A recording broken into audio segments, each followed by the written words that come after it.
Hi, and welcome to the When Women Fly podcast. Each episode, I have poignant conversations with women who fly, run, surf, ski, climb, or otherwise soar, and possess a passion for life that is infectious.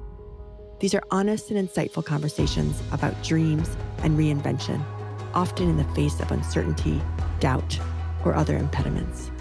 We talk about busting paradigms, grit, working hard, and playing hard, all while building a community around the empowering metaphor of flight.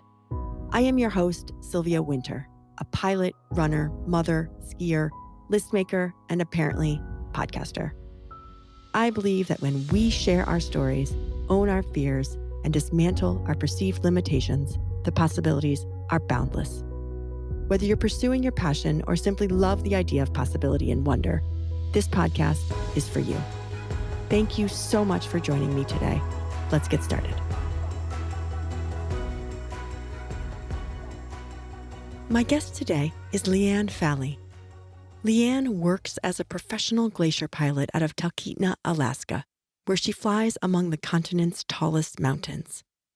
To introduce Leanne, I am compelled to acquaint with Alaska also, a place where she was born and raised. Indirectly, Alaska plays a role in many of the episodes in this podcast, a common thread I have yet to fully explore. But let me attempt to frame Talkeetna and Denali as they are inescapable elements to Leanne's portrait.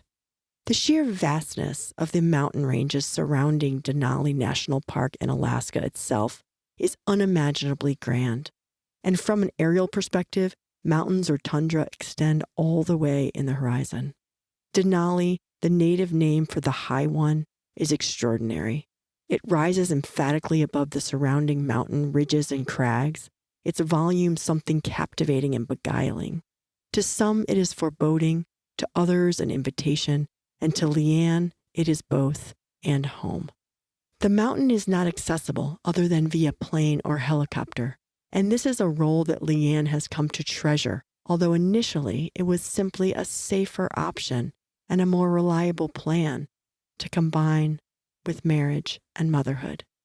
Being a Denali guide was simply more risky and unreliable than being a pilot and serving the Alaska Range in that way.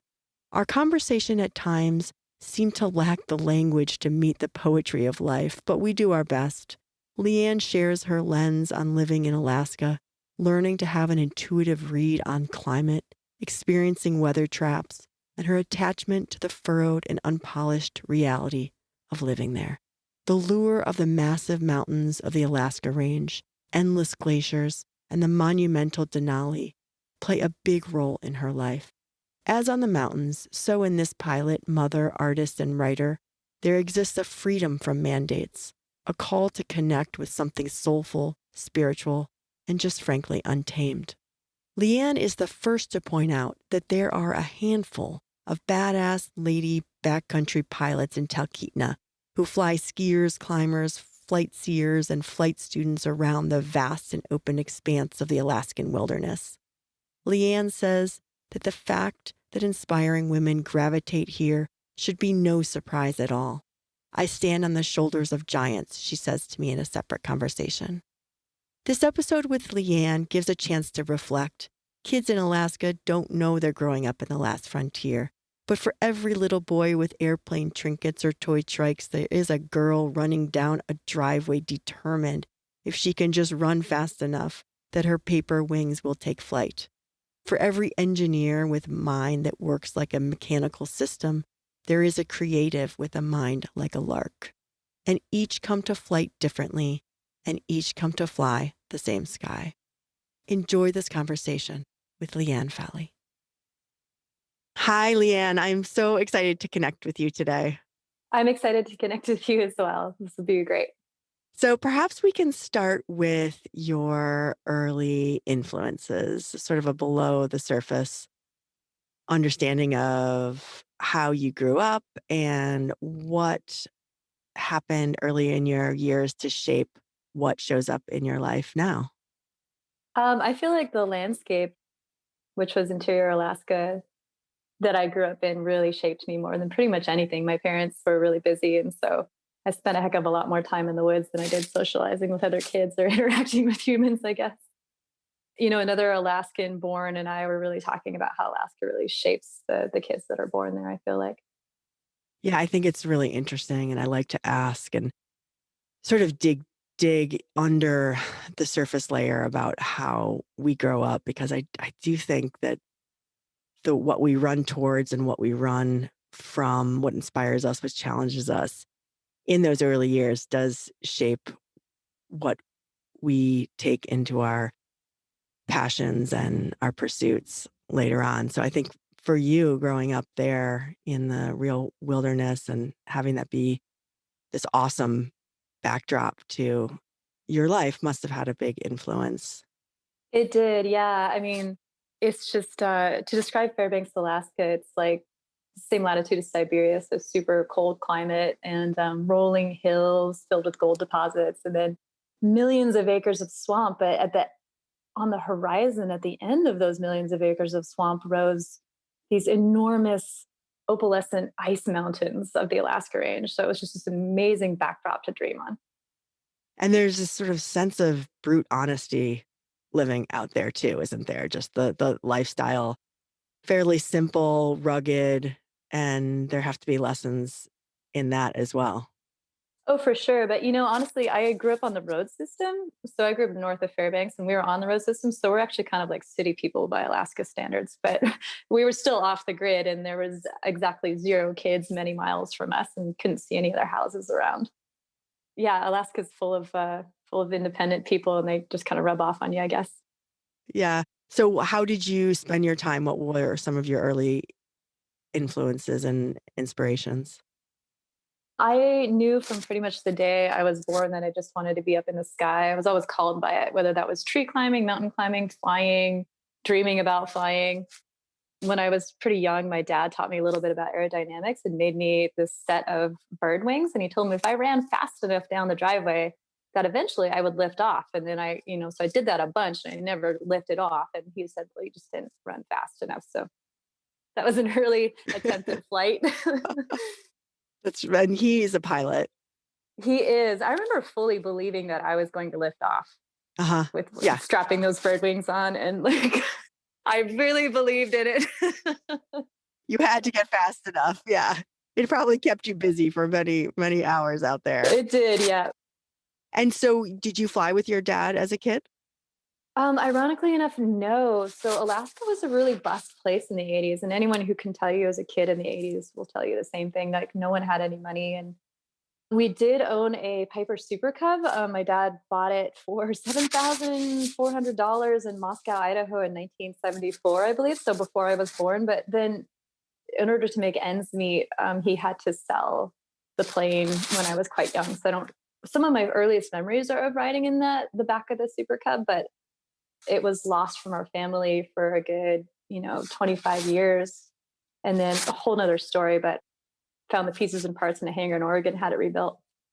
So, but you've told me before that although your dad did fly and you maybe flew with him a little bit or not at all as a kid, but your pursuit to become a pilot was really independent of him. Can you tell that story? It was. I love my father to death, but he made the paternal mistake of only asking my brother if he wanted to learn how to fly. No, granted, I was a very timid and not mechanically minded kid. I was really not what you call pilot material. So I don't really blame him for stereotyping me for that. But I always had this secret burning desire to be aloft and flying things. So, like any angst-filled teenager, I took that. I took that and internalized it, and saved up money when I was in the early 20s and got my pilot's license in secret. And then how did he find out that you were a pilot? He was coming to visit me in the Super Cub. So he'd flown down from Fairbanks to Talkeetna, Alaska. And I just happened to be out flying when he came in and he heard my voice on the radio and he said, I know that voice. And he gets out and he comes over to me, gets out of the little tail plane that I was in. He goes, no shit. Like, yeah, dad, surprise. I learned how to fly. I really like it.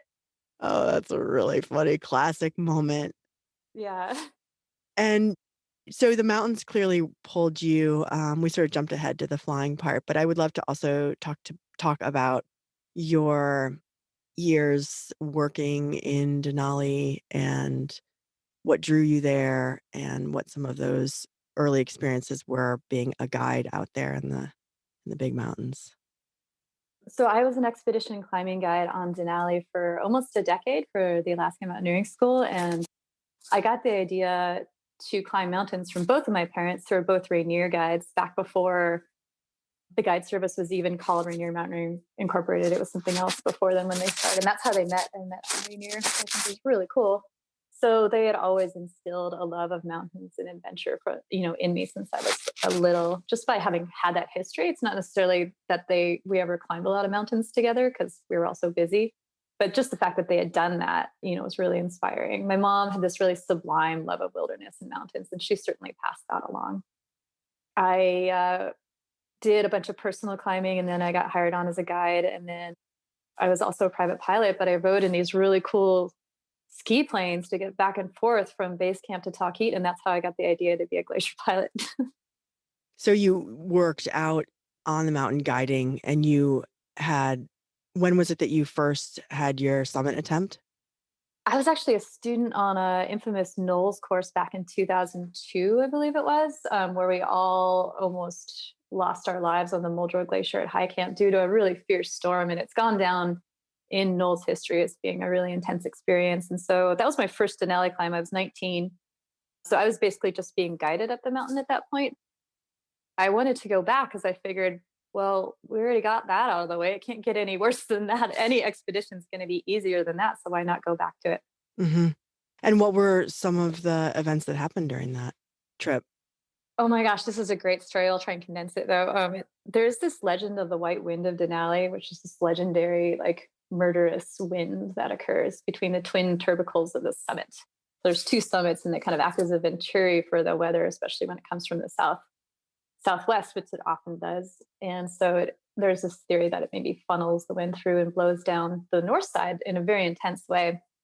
We were at high camp, and this is day 18 of our expedition, and we'd been in a really bad storm for a few days. And one evening we were just cooking in the tent, trying to just keep ourselves happy during this horrible storm. And we were suddenly airlifted through the air by a blast of wind. And we flew through the air, hit the glacier, started rolling, and then the tent caught on fire because we were cooking in the tent. And so I was just thinking to myself as we slid to a halt in this burning tent, I was like, oh my word, this is so bad. I'm in a tent at 18,000 feet on Denali that just got hit by a wind blast and it is now on fire. Like, where do Wow. we go from here? So two out of the four tents were destroyed outright, and then we lost another tent due to the increasing nature of the storm. So we're still stuck in this storm for another couple of days, and it was really bad. And it ripped apart one of our other tents. So there were 16 of us, and we all had to pile into one 4-man tent to survive. Oh my gosh.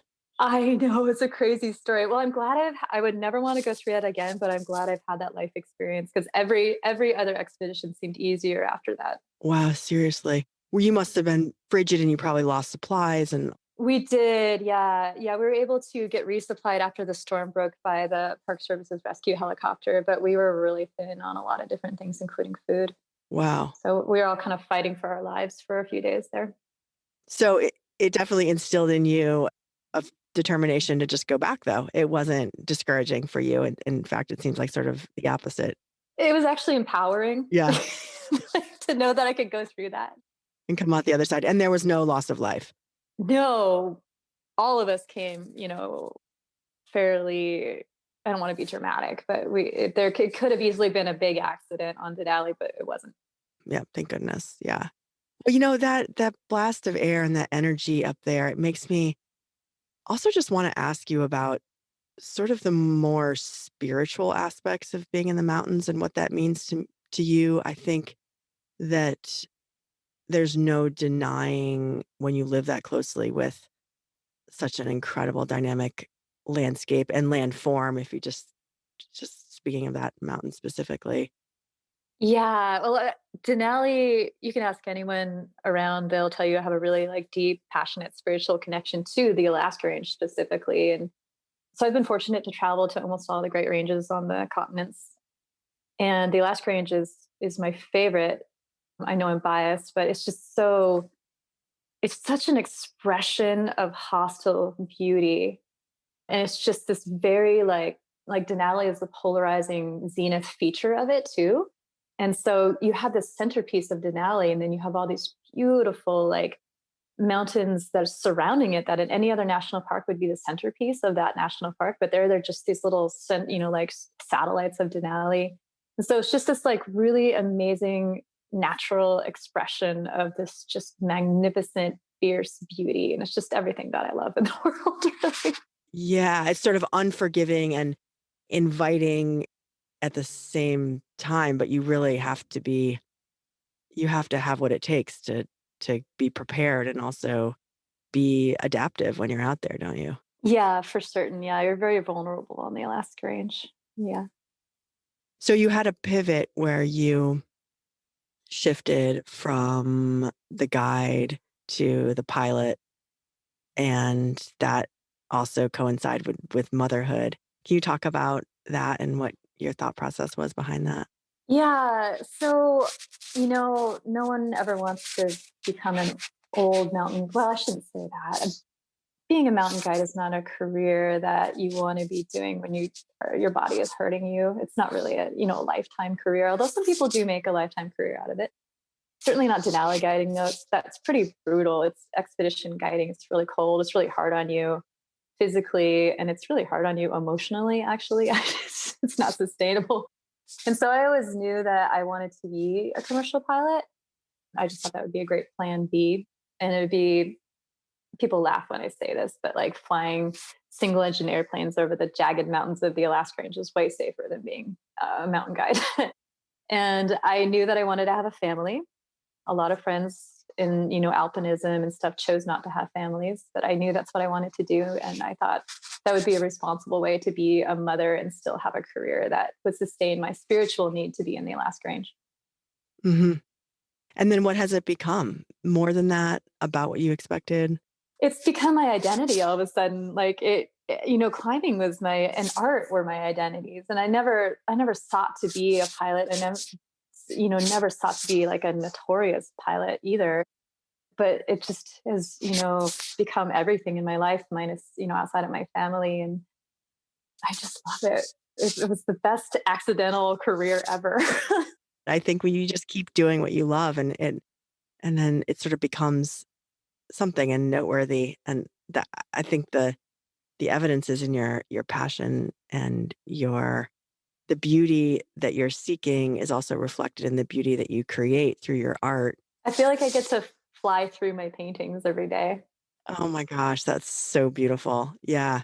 I mean, you sort of create these worlds and then these worlds get created in your art and there's this incredible feedback. I don't get to talk to many pilots who function well. Pilots need to have the sense of systems and predictability and sort of following the rules. And then also you hold at the same time this creative spirit. And I'm really fascinated if you've thought more about holding both of those at the same time and when that's challenging and what that feels like. Because I think a lot of people either Or one brain or the other. yeah, I mean like right brain, left brain. I mean, quite frankly, we're all both, but I think it's easy to sort of either to have one dominant side and or at least be perceived that way. So I'm curious how you feel like you hold those two at the same time. Well, thank you very much for that.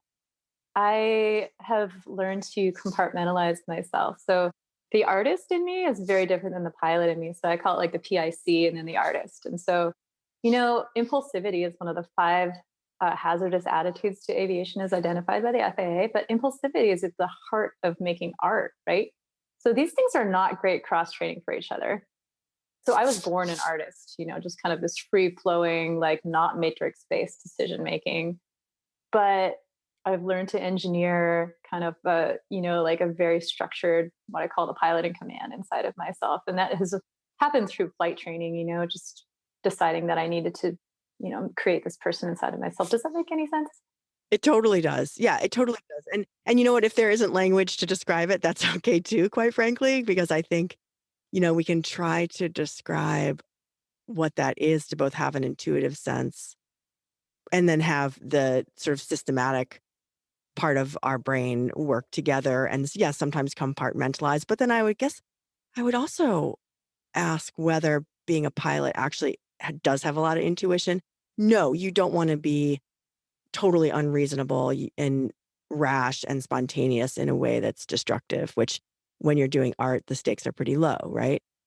But I would say there is some freedom in form always, and in being a pilot and being systematic in some ways can carry on. And I mean, even I perceive sort of in your line drawings, there's a level of precision, which I would say is also common with pilots. And there's these common threads, and maybe they don't need to be kind of thought of as like right brain and left brain, but just sort of two compatible parts of a whole that, in some circumstances get realized or emphasized more than in others for practical reasons, if nothing else. Perhaps the link there is going back to the idea of intuition. And what is intuition? It's not actually, everyone thinks it's just like some mystical quality, but really, intuition is like a collection of like us recognizing patterns in our environment from tacit memories buried in our subconscious that we may not even remember. When I think about intuition, there's two types of intuition. This might be tangential to what we were talking about, but there's reliable intuition and then there's unreliable intuition. And they're based on how much experience do I have with this particular risk factor or decision. And the more experience that I have with it, the more I can expect to know those subconscious patterns that I'm, kind of have a gut feeling about, and to call it reliable intuition. And then I feel like with painting too, you can't always be looking at the painting. So you have to use a little bit of tacit memory in order to make a painting. One of my favorite paintings is just trying not to look at the photo too much and just looking at it enough to get that basic pattern, and then trying to use my intuition of what I have seen and my memories to make the rest of the painting. Maybe that's the link between the two.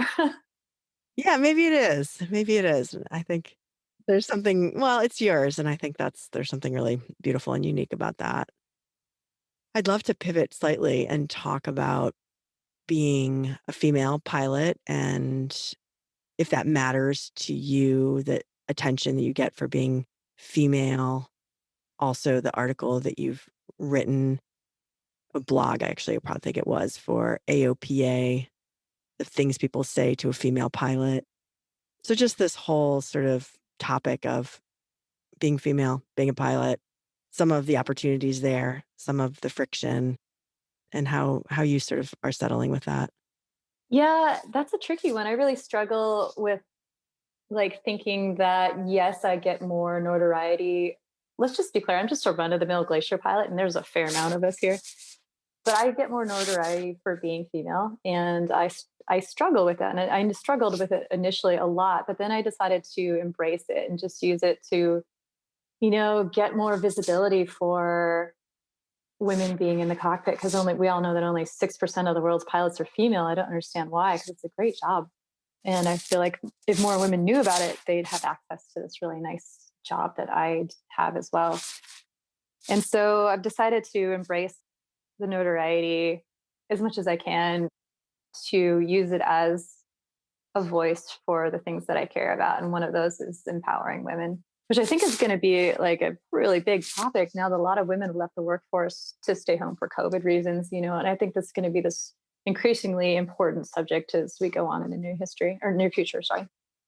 Yeah, I think that's a really interesting point. And I think speaking with women that are older, or I would say just like, adults, as opposed to influencing girls in aviation. But I think there's this huge potential in sharing a love of aviation as a career and a passion with adult women, whatever, 20s, 30s, 40s, 50s, right? I mean, there's actually a ton you can bring to the table, and with some hard work, but, a very attainable goal. One can be a pilot and see the world really differently. So I agree. I think there is a real potential shift here ahead. Are there ways in which you have been highlighted that are more comfortable that seem more in sync with who you are and express you, and some that don't, if we sort of compare the, videos or sponsors or ambassadorships or social media? Yeah, I also struggle with trying not to sexualize aviation by just being, a cute girl standing in front of an airplane. And so my favorite and I feel most poignant stuff that I've worked with was like with Renan Ozturk and the Yeti thing, which really, instead of highlighting how cute I am, it highlighted the family work life balance, which I loved. And that was my favorite by far. And I got so much like positive feedback for this work life adventure balance thing rather than just being decoration on an airplane. Yeah, it's a lot more about lifestyle and sort of who you are and your passions and your values than the optics. So, yeah, I really agree with, and I can understand your feelings on that. Oh gosh, how has, this 2020 past year affected you? How's COVID changed you and your life? Oh man, who hasn't it changed? Our business was, our air taxi business was significantly down. We were operating at probably 15%. And so, there's just like a little low level stress, I think, on everybody that is still there. I was fortunate to keep my job. We're basically just down to a skeleton crew of pilots. We're hoping we're more optimistic for next year. So we're going to bring some of our old pilots back on. But it's basically just me and another guy and the boss this last year. And so the last range felt bigger last year because there was less of us flying around. And so we had to, establish our runways more than we usually do. And, there's just less information because there was less pilots to solicit information from, so it felt like a kind of bigger, more hostile place last year. And then just, trying to maintain family, my poor little kids that, all of a sudden they couldn't see their friends. And so they were having trouble too. And I wanted to be there for my air taxi, but I also felt it was really important to try and be there as a mother as well. Yeah, give the kids some stability in a time that everything else seems to be uncertain and strange and really unfair for the kids to have, this period of time where they can't be kids entirely and socialize. Exactly. Yeah, it does give us more of a job as moms for sure. Oh my goodness. The working parent scene right now is kind of crazy. Yeah, it's like, do it all and now and do it well. And then, oh, your school just closed down because of COVID. So what are you going to do? You got to go to work. Right, it's just like pivot on a dime, adapt, and yeah, be resilient along the way. Exactly. Have you felt like this has been a time when you've been able to be more creative because of maybe less of other things? No, unfortunately, because I've just been busier. I'm just as busy at work, as a normal year. There's just less of us. And then just as childcare is like, also very mercurial these days just because of COVID. And so is the school. And so sometimes you have to just be at home with your kids. It's really hard because we live in a really little cabin kind of place. So it's hard to make art these days, unfortunately. I haven't been able to nurture that side of myself in a while. I do feel like the creativity and the outlet that raising kids has is a creative outlet. I used to be really down at myself when my kids were little too about just like having a complete desert of creativity. And then I'm like, wait a minute here. I have like given birth to little people. Like, how can I be frustrated that I'm, not painting and drawing like I would have when I was single and could do what I wanted. So there's a little bit of grace there. You know how there's like the Maslow's hierarchy of needs? Well, I feel like there's one for families too. And I feel like art is kind of near the top of the pyramid. It's the little one that doesn't know, we don't always achieve our highest level of Maslow's hierarchy. Yeah, and part of that's just not having a chance to be in the zone, I feel like, right? It's like you have these little periods of time that are always threatened by that call, whether, from school or just the clock, right? And it's just really hard to get in the flow and there's for me and possibly you too. Me as well. Yeah, it always takes me a day of staring at my canvas to actually start being able to like put a brush on it. Yeah, isn't that funny? What is it? It's like it I makes don't you know. It almost makes me feel so guilty because I feel like I'm wasting time. and then but it's just like there's something that you need to kind of like slough off of like that you're carrying with you in the everyday life. You need to make sure the floor is extra clean, you know? Yeah, right. All the procrastination tools, right? I've been meaning to ask you about describe how you describe yourself as a pilot. I know that you do not describe yourself as a bush pilot, but a glacier pilot, because I know that you have been described as a bush pilot. I thought it would be really great for you to explain how you describe yourself and then the other kind of pilots that are in a place like Alaska that is abundant with people that fly. I'm glad you asked that question, actually. It's kind of interesting. Outside of Alaska, you hear the term bush pilot being thrown around a lot. But when you're in Alaska, very few pilots would describe themselves as a bush pilot. In fact, there's many pilots who say, well, there are no more bush pilots. That was just an era that has little to do with us as modern aviators. And so I am a glacier pilot, which means I do flying to off airport areas, which may qualify me as a bush pilot. But when I'm not flying the climbers, I'm flying scenic tourists around. So does that count as a bush pilot? And so I think that like there are other pilots out there who would say the same thing, like, oh, well, I fly for a fishing lodge. So I'm a float plane pilot. I'm not a bush pilot. Or I fly hunters and I have my own hunting guiding service and I fly my clients out.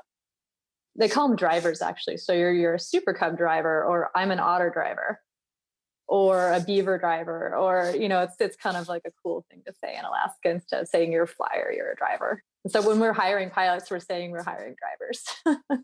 And defined by the aircraft or the function. Defined by the aircraft or the function. Yeah. Yeah. What's your favorite airplane to fly? Oh, by far and away the Garrett turbine otter, single otter. It's like a giant super cub and it is insane. Oh, it's such a fire breathing dragon. Yes. Yeah. And how big are those tires? The tires aren't so big because we don't need big ones to land on the glacier, but like the motor is certified to over 1,000 horsepower, but it's downrated to 900. And even at gross, the wing on these things is incredible. So even at gross, we'll only need a few hundred feet of runway to take off in this giant plane and to land as well. Like you can land those things so short. Really? They just sort of bonk. Yeah, it always impresses. Whenever I get an airline pilot in my co-pilot seat, they're always really impressed by the performance of the single otter, the single turbine otter. Yeah, seriously. So how much of a runway do you need to take off? Probably at gross at probably, like standard temperature, like not too hot. So like, 60 degrees Fahrenheit. You could probably get it off like certainly before the first taxiway, which is 700 feet down the runway. So Are you serious? yeah. Yeah. Wow. I don't And at what know. I'd speed? have to look at the I performance. don't mean to be too technical, but what speed are you taking off at 700? Well, published stall speed is 52 miles per hour, but our planes have a lot of modifications to the wings. So I believe it's actually less than that. It's probably in the high 40s. The airplane can start flying. So you can kind of lurch it off the runway if you're really trying to be all stole about it, just at like high 40s, low 50s.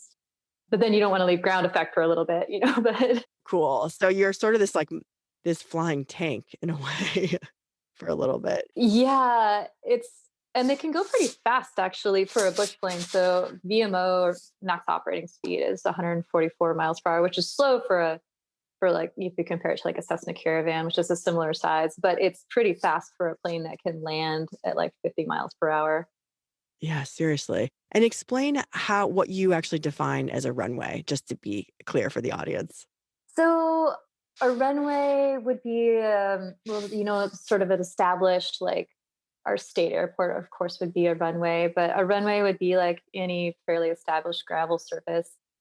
A runway would be our glacier runways. So those aren't really off airport because we're landing at them all the time, even though it's not really a runway. We still call it the glacier runway. And so going off airport in the glacier world means landing on virgin snow that no one else has landed on. So that would be going off airport. Yeah, to establish the runway and then for fun too. Okay, so there are glacier runways, but they need to be established, and then you would just land on the powder or the ice and establish, quote unquote, establish the runway.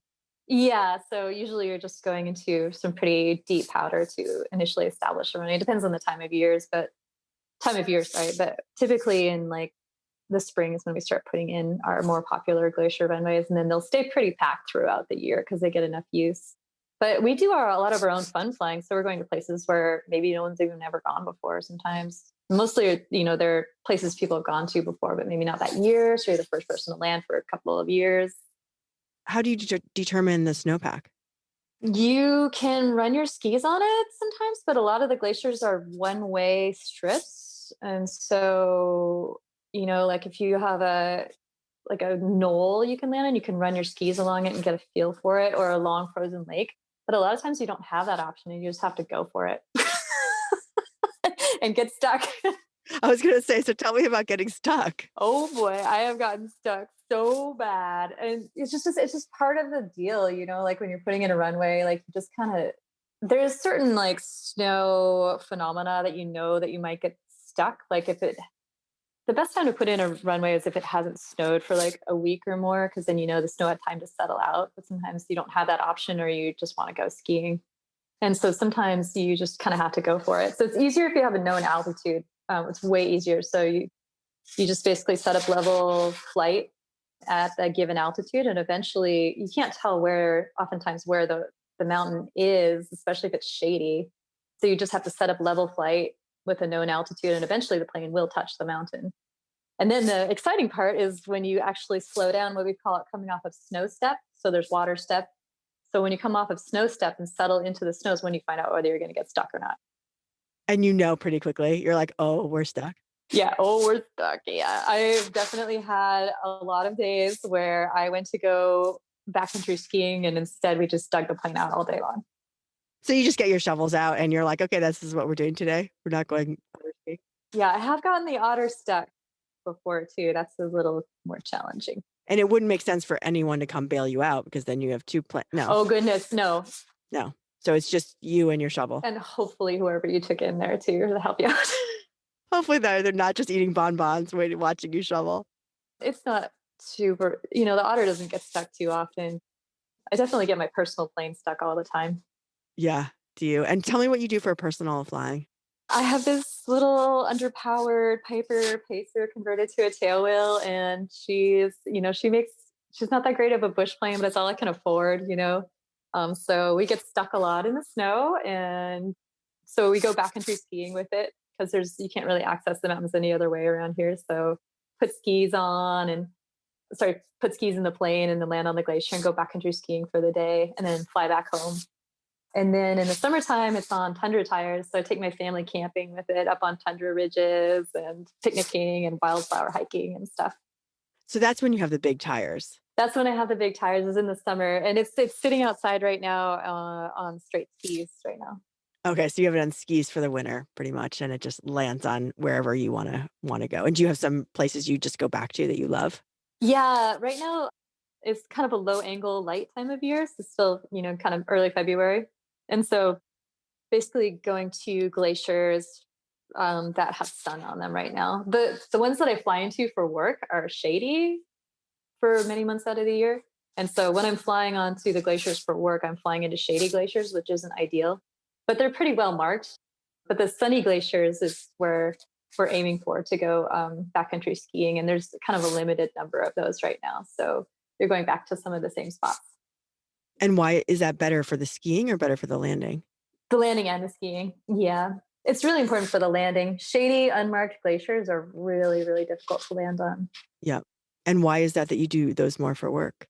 Because we have to. I'm taking freight to a beautiful place called the Sheldon Chalet or the Sheldon Mountain House. And their runway is in shade from kind of mid-October to mid-March, because the sun just kind of stays behind one of the mountains. And so, but that runway is marked. And they go out and they actually put some definition into the snow by walking around on the runway. So you can kind of, you get a lot better depth perception. We use kid sleds actually to mark the runway. Real high tech way of marking the runway. And they're not to show us where the runway is. It's to show us the slope of the mountain so that we know, if we're too low or too high. And we also were working off of GPS altitude too, which can be, it can have a 40-foot error to it pretty easily. And so the sleds help us in correcting for GPS altitude. Do you find that the physical challenges and these adventures change the way you approach other things in your life? Yeah, I feel like I grew up very timid, but then once I started having adventures, it was a lot easier to have other adventures, including being a beginner and learning how to tackling this almost enormous project of learning how to fly and actually tackling the project of owning an airplane. That was very intimidating to think of even owning an airplane, but it was a dream. So And what do you do? What do you love to do in your out of work and maybe even out of Alaska time? we were big rock climbers before we had kids. So we try and go to, rock climbing areas still, especially to the Utah desert, which is another very spiritual place for me. And then, I love probably my favorite thing in the world is to take my kids camping with the airplane in the summertime on gravel bars and have big bonfires into the midnight sun. Oh my gosh, I love the image of that. It's just so dreamy. It's just so dreamy. The kids love it. Oh my gosh, everyone should have a chance to do that. Oh, it's just such an amazing image. I mean, the night sky must be so incredible. Well, yeah, it's light out all night, but we like to camp where there's we like to camp where there's a view of, like Denali or something. And there's these birds called thrushes that sing into the night. And so it's just this very dreamy, kind of warm, twilighty night, with Denali in the background and maybe a big glacial river roaring past all night long. And are these places that you've just found in your work and play, or did you go to these places as a kid? Probably not. No, goodness, no. These are all kind of like what's the word? Like collective knowledge of the air taxis. So all of our pilots are really awesome in the fact that when they're done flying for the day, I can't think of one person that doesn't have an airplane. So they all jump in their own little planes and go flying and camping and or have to like go out for the evening and have a bonfire. And they're really good about taking a lot of friends and office staff with them as well. So we can, so over the years, there's been these like really established, like cool places that we have as the knowledge of the air taxi. We kind of keep a lot of them to ourselves because they're kind of fragile environment. So some of them are big secrets. I was gonna say there's not a guidebook for this one as it should be. There is no guidebook for this one. Hold them tight. Yeah. Yeah, we're keeping them very secret. And what do you have in store for 2021? How do you see, I mean, there obviously is so much uncertainty in the air right now, but how do you envision the next months and the year ahead?